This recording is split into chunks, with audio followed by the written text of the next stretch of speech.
নমস্কার, এই অসময়ের লাইভে আপনাদের স্বাগত জানাই। কাল রাতে ঠিকঠাক ঘুমোতে পারিনি, অবশ্যই কারণটা বুঝতে পারছেন। প্যান্ডেমিক ট্রিটি, আমরা বলি প্ল্যান্ডেমিক, সে বিষয়ে দুশ্চিন্তা, আশঙ্কা। কারণ আমাদের মধ্যে যারা এ বিষয়ে সচেতন তারা জানেন ব্যাপারটা কতটা গুরুতর হতে পারে। তো এই কারণেই একটা দুশ্চিন্তা তো ছিলই। তো আপনাদের সামনে উপস্থিত হয়েছে এই প্যান্ডেমিক ট্রিটির সাম্প্রতিক যে পরিস্থিতি, এবং অবশ্যই চূড়ান্ত হয়ে গেছে ট্রিটি, কিন্তু হ্যাঁ চূড়ান্ত হয়ে গেছে। কিছু অবশ্যই সঙ্গে ভালো খবর আপনাদের দেব, পুরোটাই নেতিবাচক নয়। কিন্তু এই ট্রিটিকে ঘিরে যে পরিস্থিতি তৈরি হয়েছে সেই বিষয়ে ভালো খবর আছে, অবশ্যই আছে, আমাদের কাছে আছে, আমাদের জন্য ভালো খবর। পাশাপাশি আবার যেটা ভালো খবর সেটাও কিন্তু চূড়ান্ত খারাপ খবরে পরিণত হতে পারে যদি না আমরা এই সময়টাকে কাজে লাগাই। ঠিকঠাক করে আমরা যদি আমাদের কাজকে অব্যাহত না রাখি তাহলে কিন্তু পরিস্থিতি আরো ভয়ঙ্কর হতে পারে। প্রথমে আসা যাক, এই প্যান্ডেমিক ট্রিটি সই হওয়া এখন সময়ের অপেক্ষা, ইতিমধ্যে হয়তো হয়েও গেছে। কি দাঁড়ালো অবস্থাটা? অর্থাৎ সমগ্র বিশ্বে স্বাস্থ্য রক্ষার নামে লকডাউন, ভ্যাকসিন চাপিয়ে দেওয়া এবং সরকারকে পলিসি তৈরি করতে বাধ্য করা, সেই মতো হু যেমন করে বলবে, হু আসলে জায়নিস্ট শক্তি বা পুঁজিবাদী জায়নিস্ট শক্তির দালাল মাত্র, প্রতিনিধি মাত্র। আগের ভিডিওতেই বলেছে, বিল গেটসই হুকে সবচেয়ে বেশি টাকা দেন, ফান্ডিং করেন 21%, একজন বিলিয়নিয়ার হিসেবে, যেটা আগামীতে আরো বাড়বে। এবং বিল গেটস জানিয়েই দিয়েছেন তার সমস্ত সম্পদ তিনি মানব কল্যাণে দান করে যাবেন। আর এই মানব কল্যাণ মানে বিল গেটস কি বোঝেন সেটা আমরা ইতিমধ্যেই জানি, আমরা কতিপয় জানি অবশ্যই। তো তাই লড়াইটা আরো কঠিন, কারণ আমাদের সংখ্যা কিন্তু যতটা বাড়ার কথা ছিল কিছুটা অবশ্যই বেড়েছে, কিন্তু সেটা সমবেত লড়াই করার পক্ষে যথেষ্ট নয়, সেটা আপনারা ভালো করেই জানেন। তো দেখে নিই এই প্যান্ডেমিক ট্রিটি এখন কি অবস্থাতে আছে। সই হবে, হয়ে গেছে ইতিমধ্যেই, চূড়ান্ত, অর্থাৎ রেটিফাই করা হয়ে গেছে। তাহলে আশঙ্কার কথা, অবশ্যই প্যান্ডেমিক ট্রিটি অ্যাপ্রুভ হয়ে গেছে, গৃহীত হয়েছে, সঙ্গে সঙ্গে তো আমাদের আতঙ্কিত হওয়ার কথা। কিন্তু না, আমি যে প্রার্থনা করেছিলাম এবং যে বলেছিলাম কালকের ভিডিওতেও, যে প্রশ্নবোধক রেখেছিলাম, সেই প্রশ্নগুলোর থেকেই আমার যে সন্দেহগুলো ছিল সেখান থেকেও কিছুটা সময় আমরা পাচ্ছি। কিন্তু এই সময় পাওয়াটা কিন্তু যদি আমরা কাজে লাগাতে না পারি, it is going to be a disaster. কিরকম, আগে সংক্ষেপে শুনে নিই কি ঘটেছে। হুয়ের সদস্য দেশ 194টি সদস্য দেশ এখনো পর্যন্ত, সদস্য, অফিসিয়াল সদস্য। তো এই সদস্য দেশের 124টি দেশ, অর্থাৎ বুঝতেই পারছেন ধনী ভোট, মানে মেজরিটি, সর্বান্তকরণে এই চুক্তিকে সমর্থন জানিয়েছে। প্যান্ডেমিক চুক্তিকে সমস্ত সমর্থন জানিয়েছে, অ্যাপ্রুভ করেছে, অর্থাৎ সই করেছে। ধরে রাখুন সই হয়েও গেছে ইতিমধ্যে, সম্ভবত আজকেই হওয়ার কথা, ফর্মালি অ্যাডপ্ট করার কথা।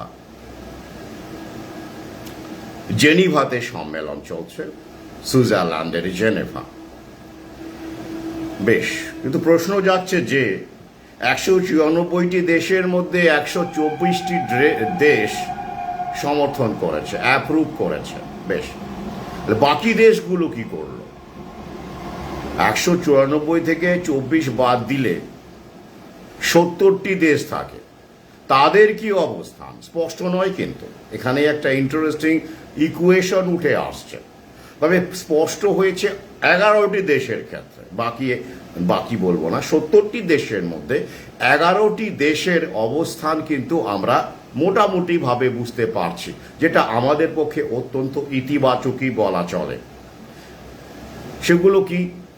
11টি দেশ অ্যাবস্টেইন করেছে, অর্থাৎ ভোট দেয়নি। হ্যাঁও বলেনি, নাও বলেনি। অ্যাবস্টেইন করা মানে আপনারা জানেন ভোটাভুটিতে অংশগ্রহণ না করা। এটা আমাদের পক্ষে কতটা ইতিবাচক আসছি আমি সেই আলোচনায়। তাহলে আমরা জানতে পারছি 124 প্লাস 11, এই অর্থাৎ 135টি দেশের অবস্থান জানতে পারলাম এখনো পর্যন্ত। বাকি দেশগুলো সম্পর্কে কিন্তু এখনো কোনো স্পষ্ট তথ্য নেই, আশা করি পাওয়া যাবে। কিন্তু ওই যে 124টি দেশ যেহেতু মানে একেবারে মানে বুঝতেই পারছেন 50%-এরও বেশি, অনেকটাই বেশি, যেহেতু সমর্থন জানিয়ে ফেলেছে, তাই তো জোর কদমে ট্রিটি অ্যাডপ্ট করার সিদ্ধান্ত কার্যকর। আসুন আগে আমরা দেখে নিই 11টা দেশ যারা বিরোধিতা নয়, অ্যাবস্টেইন করেছে, তাদের নামগুলো কি কি। উল্লেখযোগ্য দেশগুলোর নাম বলছি, যারা আমাদের পক্ষে ইতিবাচক একটা মানে সিগন্যাল দিতে পারে, হতে পারে। রাশিয়া, খুব ইন্টারেস্টিং, রাশিয়া ভোট দেয়নি, অ্যাবস্টেইন করেছে। ইসরায়েল, ও তো দেবেই না, জানার কথা ছিল, খেলাটা বুঝুন। ইসরায়েল, আচ্ছা, ইহুদিদের দেশ ইসরায়েল, অ্যাবস্টেইন করেছে। আচ্ছা, বেশ। আর কে?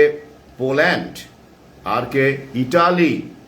ইন্টারেস্টিং, ইটালি ইউরোপের দেশ, এবং ইটালিতে কিন্তু বেশ ভালো রকম জনবিক্ষোভ হয়েছিল লকডাউনের সময়। আচ্ছা, আর স্লোভাকিয়া। আমি সবকটা দেশের নাম বললাম না, এই গুরুত্বপূর্ণ আমার কাছে যেগুলো মনে হয়েছে। এবং ইরান, অবশ্যই ইরানের এই অবস্থানটা ভাবাচ্ছে আমাকে, ইন্টারেস্টিং। ইরান যদি এখন কিছু একটা ঘুরে দাঁড়াতে পারে। মাঝখানে তো আমি এই বিষয়ে আরও ভিডিও করেছি, আপনারা জানেন। কিন্তু ওই যে চৈতন্য তো হয়, মানুষের চৈতন্য হয়, মানে হওয়ার কথা একটা সময়ের পরে। তবে কারো কারো একেবারেই হয় না, একেবারেই হয় না, তারা খরচের খাতায়। তো যাই হোক, সে বিষয়ে আমি আজকের ভিডিওতে কিছু কথা বলবো। শেষে দেখুন টপিকে লেখা আছে দেশপ্রেম চলছে। আজকের ভিডিওর শিরোনাম, প্যান্ডেমিক ট্রিটি চূড়ান্ত, চুপ, দেশপ্রেম চলছে। আচ্ছা, এবার আমরা দেখে নিই এই 11টি দেশ কেন কি কারণে অ্যাবস্টেইন করলো, সেটা আমি পরে আসছি। কিন্তু সবচেয়ে উল্লেখযোগ্য ভূমিকা যা আমাদের পক্ষে ইতিবাচক, কোন দেশ গ্রহণ করেছে? স্লোভাকিয়া। স্লোভাকিয়ার প্রধানমন্ত্রী রবার্ট ফিকো, তিনি এক্ষেত্রে দুর্দান্ত ভূমিকা নিয়েছেন, যাকে আমি স্যালুট করি। কিন্তু তাকে কি বাঁচিয়ে রাখা হবে? আমার সন্দেহ আছে। এভাবেই তানজানিয়ার রাষ্ট্রপতি সহ অনেকেই, এই বিষয়ে আমি দ্বিতীয় খণ্ডের ভূমিকাতে উল্লেখ করেছি, তাদের নাম সহ বিস্তার ডিটেল, তাদেরকে সরিয়ে দেওয়া হয়েছে, প্যান্ডেমিক পিরিয়ডেই সরিয়ে দেওয়া হয়েছে। রবার্ট ফিকো কি বলছেন? রবার্ট ফিকো পরিষ্কার করে তার একটা অলরেডি তাকে দাগিয়ে দেওয়া হয়েছে তার অবস্থানে। তিনি স্লোভাকিয়ায় এখনো পর্যন্ত সবচেয়ে বেশি দিন প্রধানমন্ত্রী হিসেবে গদিতে আছেন আর কি, একবারে নয়, ভাগ করে করে আছেন। এখন যেমন তিনি 2023 থেকে ক্ষমতায় আছেন। তিনি পরিষ্কার ভ্যাকসিনের বিরুদ্ধে, তাকে বলা হচ্ছে ভ্যাকসিন স্কেপটিক। হ্যাঁ, ভ্যাকসিন স্কেপটিক, তিনি ভ্যাকসিনে বিশ্বাসই করেন না, এরকম ভাবে তাকে দাগিয়ে দেওয়া হয়েছে। বা সেটা অবশ্যই দাগিয়ে দেওয়ার কিছু নেই, তার আচরণ আমি যা পর্যবেক্ষণ করেছি, আগেও করেছে।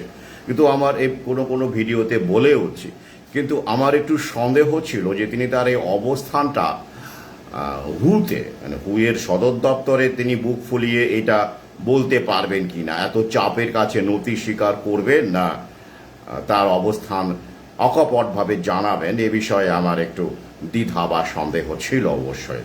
কিন্তু তিনি সেই দ্বিধাকে দূর করেছেন এবং তিনি শুধু তিনি দাবিও করেছেন এই প্যান্ডেমিক ট্রিটির উপরে এটা কতটা ক্ষতিকারক, কতটা বিপজ্জনক, তার উপরে একটা ভোট হোক, তিনি দাবি করেছেন পরিষ্কারভাবে। তো এইটা যখন তিনি পরিষ্কার করে বললেন, তো ওই যে হুয়ের সব দালাল সর্বাধিনায়ক ঘেব্রেসিয়াস টেড্রোস আধানান ঘেব্রেসিয়াস মহাশয় খুবই শঙ্কিত হন। ওরে বাপরে, আবার কি কথা! তিনি আলাদা করে ব্যক্তিগতভাবে তার সঙ্গে সেখানেই দেখা করেন জেনেভাত। বুঝলি, এত বড় বিল্ডিং, প্রত্যেকের তো থাকার ব্যবস্থা, স্যুট ফুট সবই আছে। দেখা করে অনুরোধ জানান তিনি অন্তত যেন নেগেটিভ মানে এরকমভাবে কোনো দাবি না জানান, স্বনির্বন্ধ অনুরোধ জানান যেন এই প্যান্ডেমিক ট্রিটির বিরুদ্ধে কোনো ভোটাভুটির তিনি আহ্বান না করেন, প্লাস তিনি যেন ডাইরেক্টলি না ভোট না করে মানে না করে যেন ওই অ্যাবস্টেইন করেন, তাও ভালো। তো যাই হোক, এখন শেষ পর্যন্ত স্লোভাকিয়াও অ্যাবস্টেইন করেছে, অফিসিয়ালি নো বলেনি। অর্থাৎ আমরা যেটা দেখতে পাচ্ছি, মানে অন্তত রবার্ট ফিকোর চাপ তো বুঝতেই পারছেন কত বড় চাপ, এই যে কত বড় চাপ সেটা আমরা এবং আমাদের সহযোদ্ধারা অনুভব করতে পারি। এটা এই প্যান্ডেমিক ট্রিটির বিরুদ্ধে এই যে জায়োনিস কনস্পিরেসি, যেটা ওরা গোটা বিশ্ব জুড়ে আরও একবার লকডাউনের প্ল্যান করছে, আরও একবার ভ্যাকসিন ম্যান্ডেট করার প্ল্যান করছে, তো গুঁজে দেওয়ার প্ল্যান করছে, তো এটা যে কত বড় একটা শক্তি সেটা আমরাই কিন্তু জানি, যারা রকফেলার থেকে শুরু করে রথচাইল্ডের প্ল্যান, প্রোগ্রাম, নতুন বিশ্ব ব্যবস্থা, ব্যাংকিং সিস্টেম এগুলো সম্পর্কে খবর রাখে, তারা কিন্তু বুঝতে পারি এটা কত বড় একটা বুকের পাটা লাগে। তো যাই হোক, তো রবার্ট ফিকোর জীবন নিয়ে আমি এখন চিন্তিত কিছুটা অবশ্যই। তবে ওই যে শেষ পর্যন্ত তিনি মনে হয় না এই ভোটে যাবেন, যেটা তিনি আলাদা করে আহ্বান করেছিলেন, চেপে দেওয়া হতে পারে, প্লাস তিনি অ্যাবস্টেইন করেছেন, এটা আমরা দেখতে পাচ্ছি। তো যাই হোক, এবার আমরা দেখে নিই এই যে প্যান্ডেমিক ট্রিটি গৃহীত হলো সেটা কি সঙ্গে সঙ্গে কার্যকর হবে? না। প্রথমত যেসব দেশ হু থেকে বেরিয়ে গেছে, যেমন আমেরিকা, এখনো পর্যন্ত আমেরিকা, স্লোভাকিয়া বেরোতে পারবে কিনা আমি জানি না। আমেরিকার যে অর্থনীতি, তার যে শক্তি, যে যতটা আন্তর্জাতিক সংগঠনগুলোকে বুড়ো আঙুল দেখাতে পারে, কারণ সেটাও জায়োনিস্ট কেন্দ্র, এবং সেখানেও এটাও এই যে ট্রাম্প যে বেরিয়ে এলেন হু থেকে, এখানেও জায়োনিস্টদের সম্মতি ছাড়া এটা সম্ভবই নয়, কারণ জায়োনিস্টরা অন্য খেলা খেলছে। আমি আগের ভিডিওগুলোতেই বলেছি, চীনকে সামনে আনছে, চীনকে আমেরিকার ফয়েল হিসেবে এস্টাবলিশ করছে, এবং হুতে বিল গেটসের আধিপত্যকে নিশ্চিত করতে চাইছে। যাই দেশ হিসেবে লার্জেস্ট যে ডোনর ছিল আমেরিকা, তাকে সরিয়ে দেওয়া হলো, এবং এটা প্ল্যানফুলি করা হয়েছে যাতে করে চীন এবং পাশাপাশি আরও ভালো করে বলতে গেলে বিল গেটস যেরকম, যাতে করে আরও বড় ভূমিকা নিতে পারেন। আর আপনারা জানেন গত এই প্যান্ডেমিকে চীনে যেভাবে অত্যাচার করা হয়েছে নাগরিকদের ওপরে, যেভাবে জোর করে, সেসব কিছু কিছু ভিডিও আমরা দেখেছি, যে মারকীয় অত্যাচার এবং জোর করে ভ্যাকসিন গুঁজে দেওয়া হয়েছে চীনে, যেটা পৃথিবীর আর অন্য কোনো দেশে হয়নি। কারণ চীন একটা মডেল, জায়োনিস্টদের কাছে চীন একটা মডেল, অত্যাচারের মডেল। এবং এই ভ্যাকসিন গুঁজে দেওয়ার ক্ষেত্রে চীন যেটা যতটা কড়া হয়েছে, এবং লকডাউনের ক্ষেত্রে যতটা কড়া হয়েছে, অত্যাচার করেছে, স্বাভাবিক, ওটা বুঝতেই পারছেন। এইটা নিয়ে আমার ভিন্ন ভিডিও রয়েছে, সেটা অভূতপূর্ব বলা যেতে পারে। তো সেই কারণে চীনই এখন ওদের প্রথম পছন্দ এই প্যান্ডেমিকের ব্যাপারগুলোতে, ভ্যাকসিন গুঁজে দেওয়ার ব্যাপারগুলোতে চীনই ওদের এখন প্রথম পছন্দ। তো আর আমেরিকাতে তো যেভাবে বিক্ষোভ হয়েছে এবং চিকিৎসকরা পথে নেমেছেন, যেভাবে পথে নেমেছেন, এবং সামগ্রিক জনচেতনার একটা, আফটারঅল গণতান্ত্রিক দেশ, তো সেখানে হিউম্যান রাইটসের লোকজন এখনও সক্রিয় রয়েছেন। এবং সেখানে আমরা জানি রবার্ট এস মেন্ডেলসনের নাম বারবার বলি আমি, 1970-80 দশক থেকে। এরপরে আরও অনেক মানুষ সেখানে লড়াই করেছেন এবং ভ্যাকসিনের এই বাধ্যতামূলক ভ্যাকসিন ম্যান্ডেট যেটা বাইডেন করতে চেয়েছিলেন আমেরিকায়, সেটাও এই সব মানুষের প্রতিবাদের জন্য, চিকিৎসক থেকে শুরু করে সমাজকর্মী, বুদ্ধিজীবী, আমাদের দেশের বুদ্ধিজীবীদের কথা যত কম বলা যায় তত ভালো, তাদের প্রতিবাদে কিন্তু ভ্যাকসিন ম্যান্ডেট বাইডেনও করতে পারেননি। তাই আমেরিকা এখন আর এই ভ্যাকসিনের মুখ নয়, লকডাউনের মুখ নয়, জনগণের প্রতিবাদের কারণে আমেরিকা এখন এই সব নেতৃত্ব নিতে পারবে না। কেন? আমেরিকা যদি হুতে বসে এসব বলে, ভ্যাকসিনের গল্প করে, লকডাউনের সমর্থনে কথা বলে এবং সমগ্র পৃথিবীতে অ্যাপ্লাই করার কথা বলে, তো সেটা তো নিজের দেশেই যদি না করতে পারে, তখন ব্যাপারটা ক্রেডিবিলিটি থাকবে? থাকবে না। তখন মানুষ প্রশ্ন করবে, কি তোমার নিজের দেশেই তো মানুষ লকডাউন মানছে না, নিজের দেশেরই মানুষ তো ভ্যাকসিন নিতে চাইছে না, তাহলে অন্য দেশ, তৃতীয় বিশ্বের দেশগুলো বা অন্য দেশগুলোকে তোমরা কেন চাপ দিচ্ছ? এই প্রশ্ন কিন্তু অনেকেই করবে। সোশ্যাল মিডিয়ার যুগে খবর কিন্তু ছড়ায়। কিন্তু প্রশ্ন হচ্ছে, যদি চীনকে প্রধান মুখ করা যায় দেশ হিসেবে বলছি, সেক্ষেত্রে এটা এই প্রশ্ন কিন্তু আসবে না। কারণ চীন নিজের দেশেও একই রকম জনসংখ্যা তো বেশি চীনের না, ওখানেও একটু ডিপপুলেশনটা করতে হবে। বরং আমেরিকার জনসংখ্যার নেগেটিভ গ্রোথ সেখানে, ডোনাল্ড ট্রাম্পও চিন্তিত। তাই দেখবেন অ্যাবর্শনের ব্যাপারে কঠোর আইন আনা হয়েছে আমেরিকায় সাম্প্রতিককালে। এই বিষয়ে আমার লেখালেখি ভিডিও আছে। কঠোর আইন আনা হয়েছে কারণ জনসংখ্যা, পপুলেশন আমেরিকায় নেগেটিভ, কমে যাচ্ছে। ইউরোপের অবস্থাও একই রকম। কিন্তু চীনে তো তেমন পরিস্থিতি নয়। চীনে পৃথিবীর বৃহত্তম লোক সংখ্যার দেশ, তাই সেখানে জোর করে গুঁজে দেওয়ার ব্যাপারটা, এবং মানুষের তথাকথিতভাবে আপনারা জানেন চীনে তো অটোক্রেসি মানে ডিকটেটরশিপ চলে, আপনারা জানেন। সেখানে তো অন্তত লোক দেখানো হলেও রাজনৈতিক দল দিয়ে ব্রেন ওয়াশ করা, আমার যেমন দেশের রাজনৈতিক দল দিয়েই ব্রেন ওয়াশ করা হয়, তো সেই সুযোগটাও সেখানে নেই। অন্তত আমরা এইভাবে যে প্রতিবাদ করতে পারি, অনলাইনে বা অফলাইনে সভা করতে পারি, চীনে সেই সুযোগটাও নেই। এই হলো পরিস্থিতি।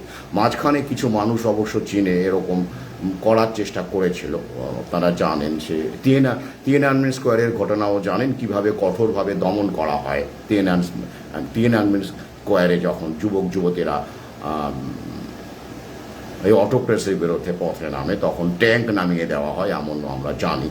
আর এই সময়েও কিছু মানুষ সেখানে প্রতিবাদের চেষ্টা করেছিলেন, কিন্তু তাদেরকে গুঁড়িয়ে দেওয়া হয়েছে। কারণ সেখানে তো অন্তত আপাতভাবে যে আমরা ফ্রি স্পিচ এখনো উপভোগ করছি, আমরা বলতে পারছি, অস্বীকার করে তো লাভ নেই, বলতে পারছি।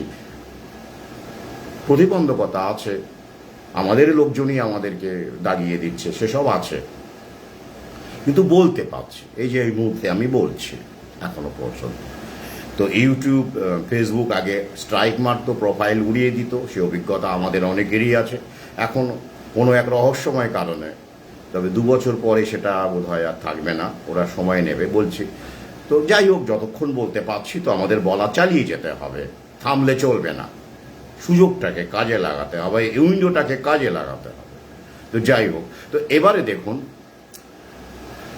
এটা কবে থেকে অ্যাপ্লাই হবে, এক্সিকিউট করা হবে। এখনই নয়, 2 বছর পর থেকে। এটা 2 বছর পরে এই যারা সই করলেন, অ্যাপ্রুভ করলেন, তারা আরও একবার রেটিফাই করবেন এই ট্রিটিকে। অর্থাৎ 25 তো 2027 ধরে রাখুন। ততদিনে ডেঙ্গু ভ্যাকসিনও চলে আসবে, বার্ড ফ্লু আরও মারাত্মক আকার গ্রহণ করবে, মানে ওরা মিডিয়া দিয়ে করাবে, ক্ষেত্র তৈরি করতে হবে। তো কিন্তু এই যে 2 বছর ওরা সময় নিচ্ছে কোন যুক্তিতে? বলছে যে 2 বছর কেন, প্রশ্নটা করুন। এটা কারণটা ওরা একটা বলেছে, ও জানিয়েছে যে এই 2 বছর আমরা নিচ্ছি এই কারণে যে প্যাথোজেন শেয়ারিং এগ্রিমেন্ট, যেটা সেই যে স্কোপটা, সেটা আমাদের এনশিওর করতে হবে। সেটা কি? প্যাথোজেন মানে বুঝতেই পারছেন যা রোগ সৃষ্টি করতে পারে, রোগ সৃষ্টিকারী জীবাণুকে প্যাথোজেন বলা হয়। আপনারা তো জানেন যে প্যাথ কথাটার মানে হচ্ছে রোগ, ডিজিজ। সেখান থেকেই দেখবেন বিভিন্ন রকমের প্যাথোলজি শব্দটা স্টাডি অফ ডিজিজেস, অর্থাৎ প্যাথ নিয়ে যা স্টাডি করে সেটাই প্যাথোলজি। তো তাই দেখবেন এরকম বিভিন্ন রকমের স্পেশালাইজেশনের ক্ষেত্রে, রোগের ক্ষেত্রে এই প্যাথ শব্দটা ব্যবহার করা হয়। হোমিওপ্যাথ, অ্যালোপ্যাথ, নেচারোপ্যাথ, বিভিন্ন রকমের প্যাথ অর্থাৎ রোগের সঙ্গে সম্পর্কিত। তো সেই রোগ সৃষ্টি করতে পারে যে সেটা হলো প্যাথোজেন। তো সেইটার শেয়ার করতে হবে তথ্য, তার জন্য একটা ইনফ্রাস্ট্রাকচার তাই, অর্থাৎ হুয়ের যে টোটাল যে সার্ভার আছে, হুয়ের যে সমস্ত কিছু কন্ট্রোল হয়, আসে তথ্য আসে যেখান থেকে। তো এই সমস্ত দেশগুলোকে তারা তাদের দেশে কি কি এই মুহূর্তে কি কি জীবাণু অ্যাক্টিভ আছে, কোন কোন ভাইরাস অ্যাক্টিভ আছে, কোন কোন তথ্যগুলো, কতজন আক্রান্ত হচ্ছে, এবং এই জিনোম সিকোয়েন্সিং যাকে বলা হয় বিভিন্ন প্যাথোজেনের, দেখবেন ইদানিংকালে এটা খুব চলছে। তার কি ভ্যারিয়েন্ট হচ্ছে, কোন ভ্যারিয়েন্টটা শক্তিশালী হচ্ছে, আগামীতে কোন ভ্যারিয়েন্ট শক্তিশালী হতে পারে বা ইমার্জ করতে পারে, ইমার্জিং ভ্যারিয়েন্টস কি কি হতে পারে।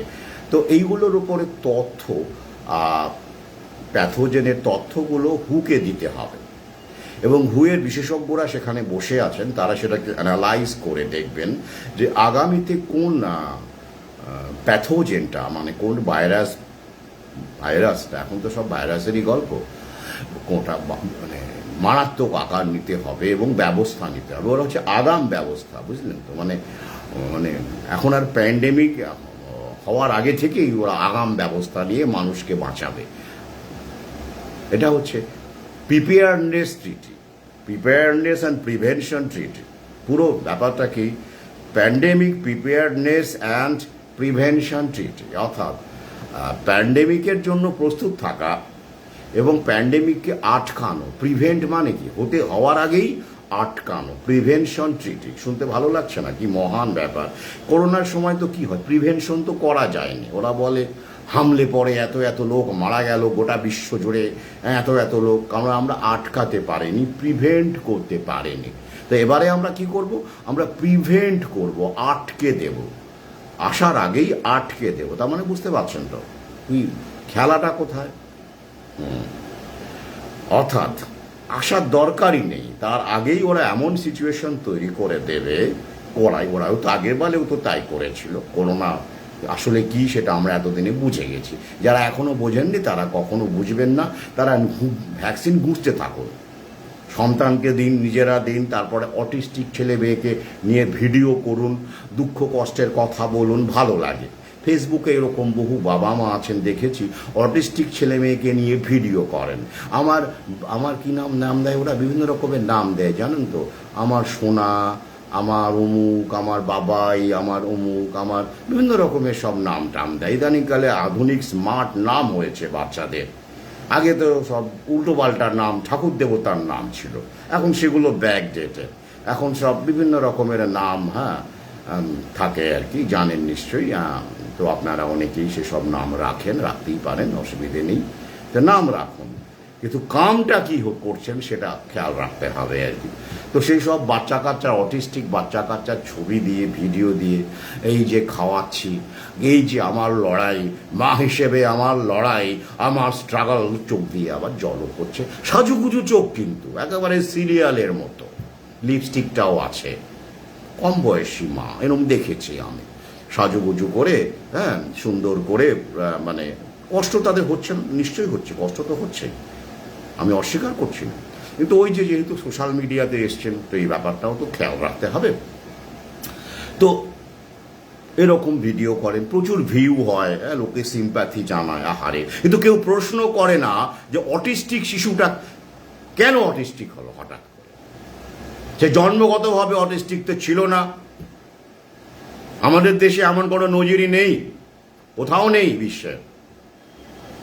একটা বিশেষ ভ্যাকসিন, চাইল্ডহুড ভ্যাকসিনগুলো দেওয়া যখনই শুরু হলো, তারপর থেকেই দেখা গেল কিছুদিন পরে এটা সবার নয়, কারো কারো এটা বাড়ছে। আমেরিকা এ নিয়ে আমার তথ্য আছে, আমি ফেসবুকে দিয়েছি যে চাইল্ডহুড ভ্যাকসিনের ফলে শিশুদের মধ্যে কি কি রোগ দেখা যাচ্ছে, কি ভয়ঙ্কর, যা সাবালক অবস্থাতেও যার প্রকাশ ঘটছে। তো অটিজম তার একটি, যেটা এমএমআর বা এমআর ভ্যাকসিনের অবদান। আমাদের দেশে এমআর, ওদের দেশে এমএমআর। এই নিয়ে অ্যান্ড্রিউ ওয়েকফিল্ড বহু আগেই আমাদের সতর্ক করেছিলেন। ল্যান্ডসেট পত্রিকায় তার একটা আর্টিকেল 1998 সালে প্রকাশিত হয়। তারপরে সেটা আবার তুলে নিতে নেয় যখন ফার্মা লবির আধিপত্য বাড়ে। তারপর তাকে হ্যারাস করে তার একটা ডকুমেন্টারি, ভ্যাক্স বলে একটা ডকুমেন্টারিও তিনি বানান এই অটিস্টিক ছেলে মেয়েদের উপর, অভিভাবকদের নিয়ে। সে ভিডিও দেখলে মানে শান্ত থাকা যায় না। কি ভয়ঙ্কর এই ফার্মা কোম্পানি, এই জায়নিস্ট লবি, কি ভয়ঙ্কর। মানুষকে অসুস্থ করে ব্যবসা করে ওরা। তো সেইটা রবার্ট নিরোর মতো মানুষ, হলিউডের মানুষ, তিনিও রাজি হন এক সময় এই ডকুমেন্টারিটা তিনি শো করবেন, দেখাবেন, আরো বেশি করে ছড়িয়ে দেবেন। প্রিমিয়ার হওয়ার কথা ছিল, কিন্তু চাপের চোটে সেই নিরো সাহেবও পরে পিছিয়ে যান। সেই নিয়ে এই যারা নতুন আছেন, এসছেন আমার চ্যানেলে বা আমার ফেসবুকে, যারা দেখেননি, অনুগ্রহ করে বলবেন ওই অ্যান্ড্রিউ ওয়েকফিল্ডের লড়াইটা, সেখানে লিঙ্কও দেওয়া আছে, ভিডিওতে তথ্যও দেওয়া আছে। আর যারা আমার হোয়াটসঅ্যাপে আছেন তারা চেয়ে নেবেন, আমি ওই লিঙ্কটা না হলে খুঁজে আপনাদের দেব, যে অ্যান্ড্রিউ ওয়েকফিল্ডের লড়াই। তো যাই হোক, এইসব অটিস্টিক বাচ্চা কাচ্চাকে নিয়ে ইদানিং বহু গ্রুপ হয়েছে, আগামীতে আরও হবে। আমরা কিছু করতে পারবো না। সিম্প্যাথি, সাহায্য, ট্রিটমেন্ট, ক্রাউড ফান্ডিং করে ট্রিটমেন্ট এসব হবে, কিন্তু কিওর হবে না। এটা কোনো কিওর না, এটা ম্যানেজ করতে হয়। ফার্মা লবির চিরকাল ধরে ওই ওষুধপত্রের খরচা, আপনাকে থেরাপি, তোমাকে আজ কত রকম থেরাপি বেরিয়েছে জানেন তো? হ্যাঁ, আমরাই সেখানে করে কমে খাচ্ছি। তো যাই হোক, এবং উপর লেভেলে আমাদেরকে ব্যবহার করা হচ্ছে একে অপরের বিরুদ্ধে। বিল গেটস তো ভ্যাকসিন বুঝতে আসেন না, আমাদেরই লোকজন, আমাদের পাড়ার লোকজন ভ্যাকসিন বোঝে। স্বাস্থ্যকর্মী, আশাকর্মী, কি ওই যে অর্থনীতি মাইনে ধরিয়ে দেয়, ইনসেন্টিভ ধরিয়ে দেয়। এটাই তো খেলা, এটাই তো ম্যাট্রিক্স। তো যাই হোক, তাহলে আমার বক্তব্য এটাই যে এইগুলো নিয়ে ভিডিও হবে, সোশ্যাল নেটওয়ার্কিংয়ে সবাই বাচ্চা কাচ্চাকে নিয়ে সিম্প্যাথি করবেন, কষ্ট জানাবেন, কিন্তু কারণটাকে অনুসন্ধান করছেন না। এটাই ট্র্যাজেডি, যেটা third world country, third world মানে আমি কথাটা আপত্তি জানাই অবশ্যই, বারবার আমি বলেওছি, যেটা এরা বানিয়েছে, ফার্স্ট ওয়ার্ল্ড, থার্ড ওয়ার্ল্ড ইত্যাদি ইত্যাদি বানিয়েছে। কিন্তু এই দিক থেকে, এই চিন্তা ভাবনার দিক থেকে, প্রতিবাদের দিক থেকে যদি দেখি, তাহলে অবশ্যই আমরা থার্ড ওয়ার্ল্ড কেন, আমরা লাস্ট ওয়ার্ল্ড। যেটা প্রথম বিশ্বে আমরা যেভাবে প্রতিবাদ দেখেছি ভ্যাকসিনেশনের বিরুদ্ধে, পোস্ট ভ্যাকসিনেশনের বিরুদ্ধে আমরা দেখেছি, চিকিৎসকদের এগিয়ে আসতে দেখেছি, তাদের নাম আমি অমৃত সুব্রত দ্বিতীয় খণ্ডে বহু এরকম মানুষের নাম, সাক্ষাৎকার আমি সেখানে রেখেছি। শিশু বিশেষজ্ঞ পালেভস্কি পর্যন্ত বাদ যাননি, তো রেখেছি। কিন্তু আমাদের দেশে কোথায়? সব ওই থার্ড ওয়ার্ল্ড মানসিকতা। এই অর্থে দেখতে গেলে অবশ্যই থার্ড ওয়ার্ল্ডকে কথাটা আমি সমর্থন করি। তো এরকম আরো বাড়বে, আরো রোগ বাড়বে, জিবিএস বাড়বে, সেগুলো নিয়ে ভিডিও হবে, মায়া এরকম ছবি দেবেন, ভিডিও করবেন, এই তো হয়। আর আমরা কি করি? খেলাটা দেখুন, ওটা আসলে একই, দুটো একই মুদ্রার দুটি পিঠ। দেখবেন ওই 2-3 পাওয়ালা বাচ্চা জন্মায়, তো রেয়ার হলেও জন্মায়, বা সিয়ামিস টুইন বলা হয়, জোড়া বাচ্চা। এগুলো দেখি অনেক বাবা মা, গরিব দরিদ্র বাবা মা, এই যে একজন ছিল কি গঙ্গা যমুনা নাকি সরস্বতী, এরকম দুটি মেয়ে, এরকম বহু ঘটনা আছে, সিয়ামিস টুইন বা টুইন। তো তারা কি করে? তারা এক সময় কি করতো? পয়সা কামাতো, বিভিন্ন সার্কাসে তাদেরকে ব্যবহার করা হতো, দর্শক আহা উহু করতো, বা কেউ কৌতূহলে যেত, 3খানা পা দেখিত, 3টে হাত দেখিত, 2টো মাথা দেখিত, এভাবে বিভিন্ন রকম ভাবে ব্যানার দিয়ে ক্যাপশন দিয়ে মানুষকে আকৃষ্ট করা হতো। এবং কেউ দেবতা এ নিয়ে একটা সিনেমাও আছে, আপনারা জানেন, উৎপলেন্দু চক্রবর্তী সিনেমা, যদ্দূর মনে পড়ছে আমার, সরি, দেব শিশু বলে একটি সিনেমা। সেখানেও একটি শিশু, এভাবে বিকলাঙ্গ শিশু, সে যেভাবেই জন্মেছে, তাকে নিয়ে, তাকে দেবতা বানিয়ে মুনাফা বা ব্যবসা করা হচ্ছিল আর কি। এরকম বহু ফিল্মও আছে। তো সেই ক্ষেত্রে আমরা কুসংস্কার বলি। অবশ্যই একটা জন্মগতভাবে বিকলাঙ্গ হতেই পারে একটা মানুষ, এটা বিভিন্ন কারণে, জিনগত কারণে, বিভিন্ন কারণে হতে পারে। এটা রেয়ার হলেও হয়, ঘটে, আগেও ঘটেছে। কিন্তু সেটাকে নিয়ে দেবতা বানিয়ে ব্যবসা করা, দেবতার মতো তাকে দেখা, এটা তো কুসংস্কার, কোনো সন্দেহই নেই, কোনো সন্দেহ নেই। কিন্তু এই একই লোকজন যারা এটাকে কুসংস্কার বলছে, বিজ্ঞানসম্মত লোকজন, তারা কিন্তু এই ভ্যাকসিন নেওয়ার পরে বাচ্চা কাচ্চাদের যে বিভিন্ন রোগ হচ্ছে, ক্যান্সার বেড়ে গেছে, জুভেনাইল ডায়াবেটিস বেড়ে গেছে, অটিজম, সেও তো এক ধরনের মারাত্মক রকমের, বুঝতেই পারছেন, অটিজমের বিভিন্ন রকম রূপ আছে, মাইল্ড, সিভিয়ার, ভয়ঙ্কর। তো সেইগুলোকে তখন তারা তো প্রশ্ন করছেন না, তখন তারা সেটাকে কি করছেন, সেটাকে নিয়ে তারা আরেক ধরনের ব্যবসা করছেন, সিম্প্যাথির ব্যবসা করছেন। কি তাহলে ব্যাপারটা তো একই হলো, ব্যাপারটা একই হলো।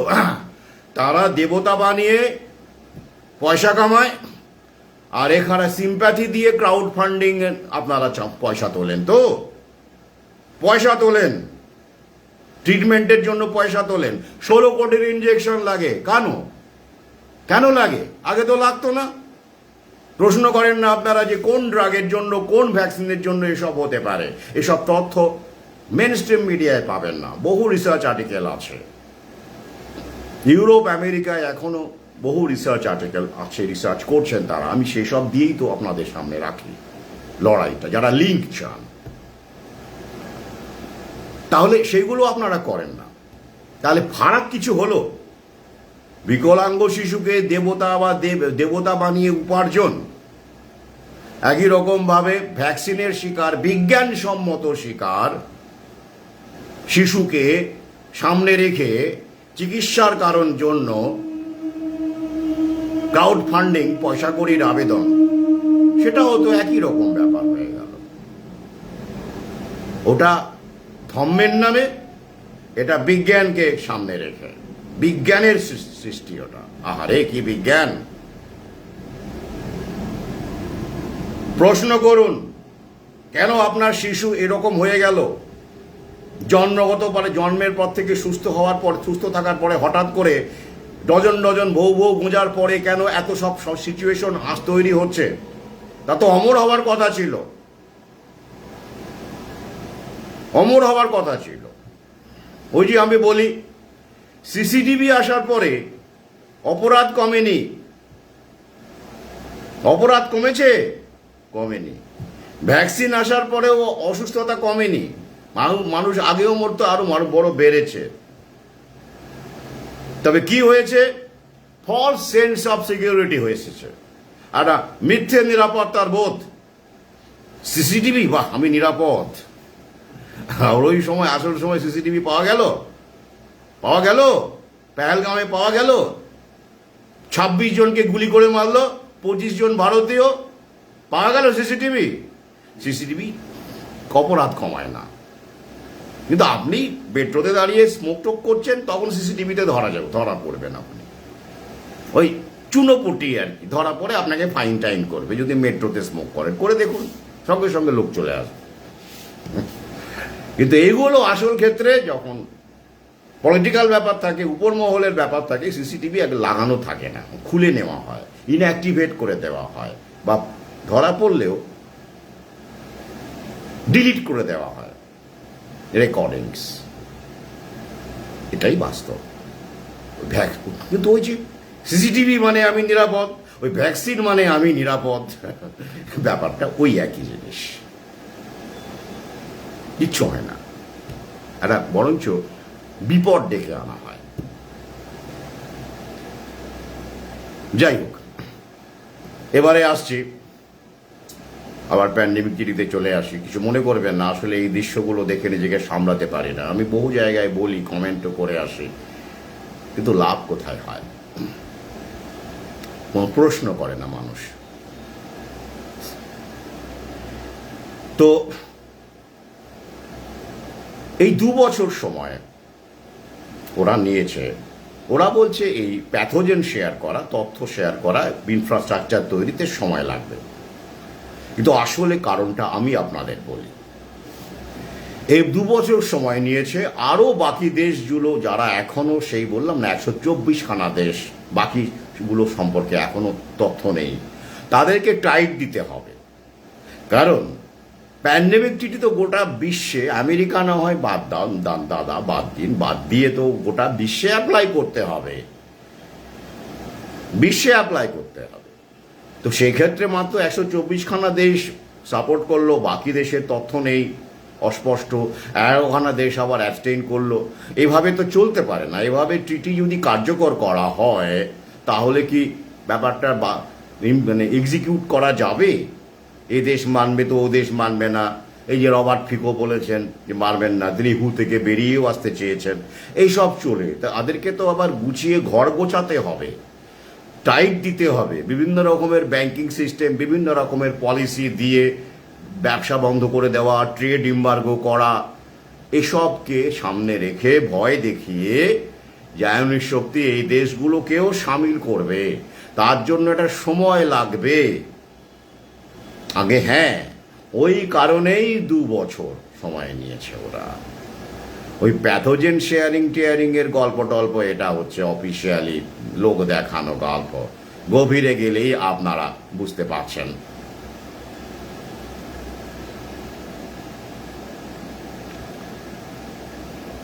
গভীরে গেলেই আপনারা বুঝতে পারবেন আসলে এই উদ্দেশ্যে কেন এটা করা হচ্ছে।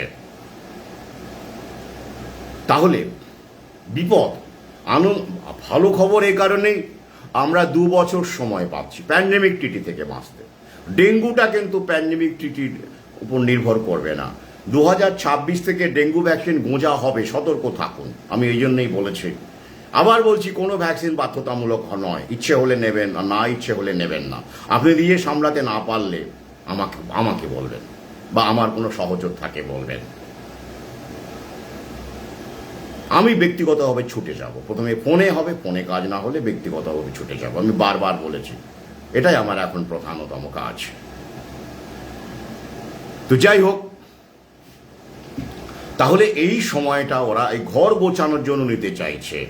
কারণ পৃথিবীর বিভিন্ন দেশে এখন ভ্যাকসিনের বিরুদ্ধে, তথাকথিত অতিমারের বিরুদ্ধে মানুষের ক্ষোভ আছে। আমাদের দেশেও আছে, আমরাই তার প্রমাণ। সংখ্যাটা কম হতে পারে, কিন্তু আমরা আছি, আমরা অল্প হলেও বাড়ছি। We are increasing in number. কিন্তু অন্যান্য, এবং রাশিয়া একটা বিশাল দেশ, সেটা সে অ্যাবস্টেইন করলো। তাহলে ভাবুন, আমেরিকা একটা বড় দেশ, ভারতের 2.5 গুণ প্রায়, এত বড় দেশ, সে বেরিয়ে যাচ্ছে।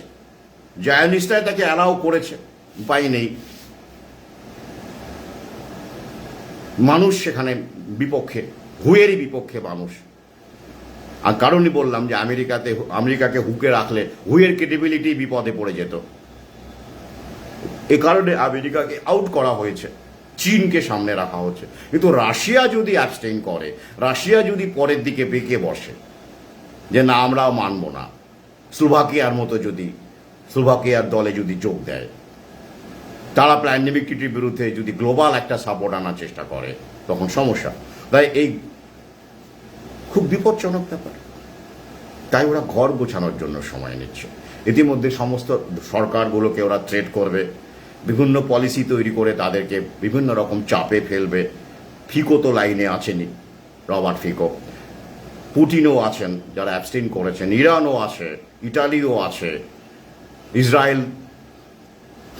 ইসরায়েলকে ওরা তেমন কিছু চাপ দেবে না, লিখে রাখুন। বুঝতেই পারছেন কারণটা কি, এ নিয়ে বহুবার বলেছে। তো পুটিন কেন অ্যাবস্টেইন করলেন? দুটো কারণ। প্রথমত, পুতিন দেখেছেন যে ব্যবসায়িক দিক থেকে তিনি চেষ্টা করেছিলেন কিন্তু এই প্যান্ডেমিককে কাজে লাগিয়ে ভ্যাকসিনের ক্ষেত্রে একটু ব্যবসা করার কিন্তু চেষ্টা উনি করেছিলেন, গোটা বিশ্বেই চেষ্টা করেছিলেন, কিন্তু পারেননি, ব্যর্থ হয়েছে, সেরকম সফল হননি। এটা কি, তিনিই কিন্তু প্রথম করোনা ভ্যাকসিন ম্যানুফ্যাকচার করে জানিয়ে দেন। স্পুটনিক, আপনারা জানেন ভ্যাকসিনের নাম স্পুটনিক। গ্যামালায়া ইনস্টিটিউটে, রাশিয়ার একটি সংস্থা, সেখানে এই ভ্যাকসিন তৈরি করা হয়, ভেক্টর ভাইরাল ভ্যাকসিন স্পুটনিক। কিন্তু দুঃখের বিষয়, সবার আগে করা সত্ত্বেও, এবং তিনি তার মেয়েকেও নাকি সেই ভ্যাকসিন দেন এমন বলা হয়েছে। বাস্তবটা আপনারা সবাই জানেন। সেই মেয়েকেও নাকি দেন ভ্যাকসিন, সেই সোশ্যাল মিডিয়াতে সেই ছবিও আমরা দেখেছিলাম। তো এই এত সবার আগে ভ্যাকসিন বের করেও যে লবি, ভ্যাকসিন লবি, আপনারা জানেন, মডার্না থেকে শুরু করে বড় বড় সব ফার্মা কোম্পানি আছে, তাদের সঙ্গে তিনি টিকতে পারলেন না। কারণ স্পুটনিকটা আমাদের দেশে প্রাইভেটে কেউ কেউ নিয়েছেন, প্রাইভেটে এসেছে, কেউ কেউ নিয়েছেন যারা রাশিয়ার ভক্ত, পুতিনের ভক্ত, আমাদের তো আছে না, বা অনেকে মোদির ভক্ত, সেভাবেও ভ্যাকসিন নিয়েছেন অনেকে, দেশভক্তরা ভক্ত হিসেবে নিয়েছেন অনেকে। কত রকম কারণে যে মানুষ ভ্যাকসিন নেয়, করোনা না এলে কি জানা যেত? জানা যেত না। There are many causes to be vaccinated except health issue. স্বাস্থ্য ছাড়া বিভিন্ন কারণে ভ্যাকসিন নেওয়া যেতে পারে। তো এই জায়গাটা দেখতে হবে। তো তিনি যখন বুঝতে পেরেছেন যে আমি সবার আগে ভ্যাকসিন করেও, মেয়েকে ভ্যাকসিন দিয়েও গোটা বিশ্বে ব্যবসা করতে পারলামই না। স্পুটনিক কোনো দেশের জাতীয় টিকাকরণ কর্মসূচি, মানে টিকাকরণ কর্মসূচির মধ্যে ঢোকানো হয়নি, সেটা জানেন। আমাদের দেশে দুটি ঢোকানো হয়েছিল, কোভ্যাক্সিন, করোনার ক্ষেত্রে বলছি, তাও মাত্র কিছু শতাংশ মানুষকে দিয়ে বন্ধ করে দেওয়া হয়। পরবর্তীকালে স্কুলে কিছুটা দেওয়া হয়, স্কুল কলেজে দেওয়া হয়, কিন্তু মূলত আমাদের দেশে দেওয়া হয়েছে, সবচেয়ে বেশি সংখ্যায় ডোজ দেওয়া হয়েছে কোভিশিল্ডে। স্পুটনিক কি ঢুকেছে সেখানে? সরকার থেকে দেওয়া হয়েছে? না, দেওয়া হয়নি। প্রাইভেটে কেউ কেউ দিয়েছেন, সেটা আলাদা কথা। তাহলে ব্যবসাটা সেভাবে হলো না স্পুটনিকের। ইউরোপের কথা তো ছেড়েই দিন, সেখানে মডার্না, ফাইজারের দৌড়, দ্বিতীয় বিশ্বেও করতে পারেনি। বাংলাদেশের মতো দেশেও স্পুটনিক ব্যবসা করতে পারেনি, সেখানে চীনের ভ্যাকসিন ব্যবসা করেছে, সিনোভ্যাক, সিনোফার্ম, পাকিস্তানেও তাই, শ্রীলঙ্কাতেও তাই। কোথায় পেরেছে? তো লাভ নেই, প্যান বিক্রিতে হ্যাঁ বলে অংশ নিয়ে লাভ নেই, ব্যবসাই করতে পারবো না। আর কি কারণ? রাশিয়াতে, খোদ রাশিয়াতে করোনা ভ্যাকসিন নেওয়ার হার খুবই কম, অপেক্ষাকৃতভাবে অনেক কম। শুধু রাশিয়া নয়, পূর্ব ইউরোপের দেশগুলোতেও, রোমানিয়া থেকে শুরু করে পোল্যান্ড, সেখানে মানুষ ভ্যাকসিন খুবই কম নিয়েছেন সেই সময়। পোল্যান্ডে তো বহু মানুষ রাস্তায় নেমেছিলেন, রাশিয়াতেও তাই। তাহলে রাশিয়ার জনগণের মধ্যে একটা সেন্টিমেন্ট আছে এই ভ্যাকসিনের বিরুদ্ধে, সেটা পুতিন জানেন। অর্থাৎ জনগণের সেন্টিমেন্টটা পুতিন কিন্তু ভাবতে বাধ্য হচ্ছেন। পাশাপাশি ব্যবসা, এই দুটো কারণেই তিনি এই অ্যাবসেন্ট করার সিদ্ধান্ত নিয়ে থাকবেন। মনে রাখবেন, রাশিয়ার মানুষ কিন্তু, যদি আমরা বড় দেশগুলোর কথা বলি, তাহলে সবচেয়ে কম ভ্যাকসিন নিয়েছেন রাশিয়ার মানুষ পার্সেন্টেজ হিসেবে দেখতে গেলে, এবং এর কারণটা কিন্তু একটু গভীর। রাশিয়া বরাবরই একটু বিশ্বাসী ধরনের মানুষ সেখানে থাকে, এবং সেখানে অর্থোডক্স চার্চের একটা বিশাল বড় গুরুত্ব ছিল, সে এখনো আছে কিন্তু। এবং এই অর্থোডক্স চার্চেরই ফসল বা অনুসারী ছিলেন গ্রিগরি রাসপুটিন। এই গ্রিগরি রাসপুটিন যে হোলিস্টিক কিওর, প্রকৃতির কাছে ফিরে যাওয়া, জীবনযাপন, খাদ্য এবং নিজের প্রতি বিশ্বাস, ইমিউন সিস্টেমের প্রতি বিশ্বাস, এবং এই প্রকৃতি অর্থাৎ ঈশ্বর তিনি সেভাবেই দেখেছেন, তার প্রতি বিশ্বাসকে তিনি যেভাবে প্রচার করেছিলেন তার জীবৎকালে, এবং যেভাবে তিনি এত মানুষকে সারিয়ে তুলেছিলেন, সেই উত্তরাধিকার কিন্তু এখনো রাশিয়ার মানুষ ধরে রেখেছেন, অনেকেই, সবাই না হলেও। গ্রিগরি রাসপুটিনকে নিয়ে এখন নতুন রিসার্চ হচ্ছে, মানুষকে তারা তাকে জানতে চাইছেন, বুঝতে চাইছেন। তো সেই অর্থোডক্স চার্চের একটা উত্তরাধিকার, এই যেটাকে আপনারা কুসংস্কার বলুন আর যেভাবেই বলুন, সেখান থেকেই কিন্তু ভ্যাকসিনের প্রতি অনীহা, মডার্ন মেডিসিন সিস্টেমের প্রতি একটা অনীহা কিন্তু সেখানে জোরদার ভূমিকা নিয়েছে বলে আমার পর্যবেক্ষণ। গ্রিগরি রাসপুটিন বইটি পড়লেই যারা পড়ছেন তারা বুঝতে পারবেন যে রাশিয়াতে গ্রিগরি রাসপুটিন এখনো কেন একটা বড় ফ্যাক্টর। তার জীবনযাপন, তার কর্ম, তার কিভাবে কাজ করেছেন, কিভাবে মানুষের কাছে গেছেন, কিভাবে চার্চের পাদ্রীদের সমালোচনা করেছেন, কিভাবে যুদ্ধের বিরোধিতা করেছেন, বুঝতে পারবেন যে কেন তাকে সরিয়ে দেওয়া হলো। যাই হোক, তাহলে এটা গেল বিভিন্ন প্রেক্ষাপটে আলোচনা করলাম। তাহলে আমাদের হাতে এখন 2 বছর আছে। এই 2 বছর কিন্তু আমাদের আরো বেশি সক্রিয় হয়ে কাজ করতে হবে, কারণ এই 2 বছর ওরা ঘর গুছিয়ে আসবে, ঘর গুছিয়ে ওরা রেডি হয়ে কিন্তু আসবে, এবং সেটা খুব ভয়ঙ্করভাবে আসবে।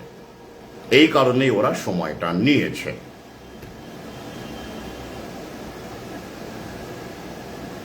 এবার আমাদের দেশে কি চলছে, এই যে প্যান্ডেমিক ট্রিটি নিয়ে আমরা এত ভাবিত, কারণ আমরা জানি, আমরাই ভাবছি, এত আমরা